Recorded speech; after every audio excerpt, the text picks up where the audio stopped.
बहुत समय पहले सुरम्य गिरिवन नाम का एक अद्भुत वन था। वहां रहती थी एक अप्सरा समान सुंदर गंधर्व कन्या लावण्यवती। उसकी सुंदरता ऐसी थी कि कमल भी लज्जित हो जाए। एक दिन वो अपनी सखियों के साथ रक्त कमल सरोवर में जल क्रीड़ा कर रही। हंसी मजाक के बीच उसकी नजर पास में तपस्या करते एक महर्षि पर पड़ी। उनका नाम था ऋषि अत्रिवर। शरारत में लावण्यवती ने कीचड़ भरा जल उनके ऊपर उछाल। तप भंग होते ही ऋषि क्रोधित हो उठे। उन्होंने कहा, हे कन्या, अहंकार ने तुम्हें अंधा कर दिया है। आज से तुम वन की श्वेत सिंघनी बन जाओगी। लावण्यवती रोने लगी और क्षमा मांगने लगी। ऋषि का हृदय पिघल गया।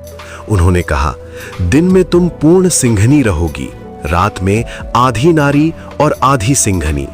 जिस दिन तुम एक संतान को जन्म दोगी उसी दिन श्राप समाप्त होगा। समय बीता। एक रात असुर राज तम्रकेतु ने उसे देखा।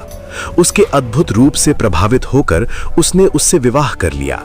कुछ समय बाद लावण्यवती ने एक बालक को जन्म दिया। उसका नाम रखा गया सिंहार्जुन। वो अपनी इच्छा से सिंह और दैत्य का रूप बदल सकता था। बड़ा होकर वो अत्यंत शक्तिशाली बन गया।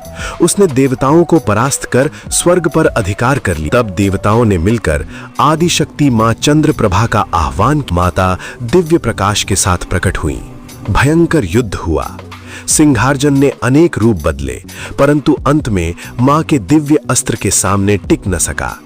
उसके अंत होते ही लावण्यवती का श्राप समाप्त हो गया। वन में फिर से शांति छा गई। जो मां शक्ति को सच्चे मन से मानते हैं, कमेंट में लिखें, जय मां शक्ति।